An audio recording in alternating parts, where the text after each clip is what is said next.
लोकतंत्र नाम की चीज नहीं है, प्रजातंत्र नाम की कोई चीज नहीं है, संविधान को ये मानते नहीं है। और अब तो इन्होंने कह दिया कि जो सामाजिक न्याय और जो दूसरा एक बात और उन्होंने बोली है कि धर्मनिरपेक्षता, ये तो क्या हटाई देनी चाहिए, ये नहीं हटाना चाह रहे। समानता, समाजवाद और धर्मनिरपेक्षता, ये यही नहीं कह रहे।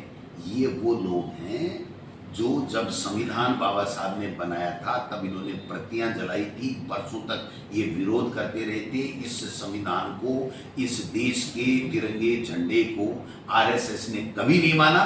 आज आरएसएस जो देश के लोगों के मुद्दे हैं, जो सवाल देश के प्रधानमंत्री से, सरकारों से जनता पूछना चाहती है, उसका ध्यान भटकाने के लिए इस तरीके की बातें ला करके और नाहक चर्चा करना चाहते हैं, फिर हिंदू और मुस्लिम करके, और वो अपनी राजनीतिक रोटियां आगे सेकना चाहते हैं। अब ये देश की जनता समझ चुकी है, न आरएसएस के बहकावे में आएगी न बीजेपी के बहकावे में आएगी। 35 साल 40 साल तो फर्जी मंत्री बन गए, अब क्या करें बताओ। कई तो फर्जी मंत्री बन गए भाई साहब, जिनको कोई नॉलेज नहीं है। उनको ये कहो कि जब फर्जी ले रहे हैं तो तुम कर क्या रहे हो?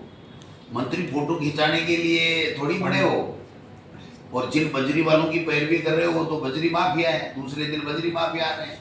तो मंत्री केवल बात करने के लिए, भाषण ठोकने के लिए नहीं होता है। मंत्री की जवाबदारी तय होनी चाहिए। मंत्रियों को तो बीट कर दिया राज्यपाल महोदय ने, इनके तो पावर सीज करके और खुद मीटिंग ले रहे हैं। किसी मंत्री की आपने किसी जिले में मीटिंग को देखा? कोई नहीं। कोई मुख्यमंत्री जी ने कोई ऐसा विजन प्रस्तुत किया हो, ये समीक्षा बैठक समीक्षा बैठक समीक्षा बैठक।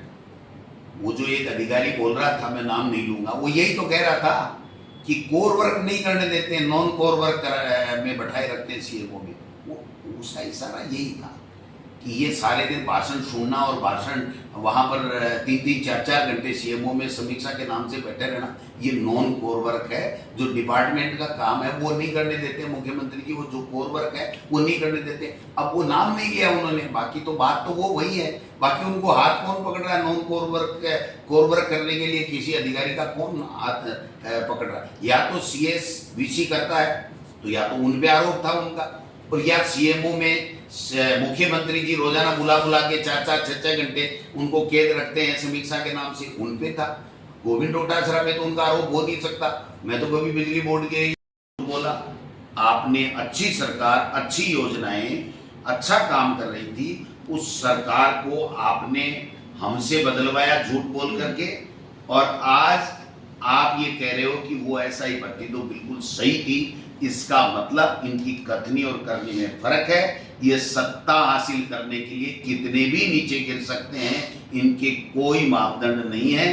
कांग्रेस पार्टी ने हमेशा मूल्यों की राजनीति की है, सिद्धांतों की राजनीति की है, विचारधारा की राजनीति की है। सत्ता के लोलुपता में नीचे गिरे नहीं, और इन्होंने तो हदें ही पार कर दी।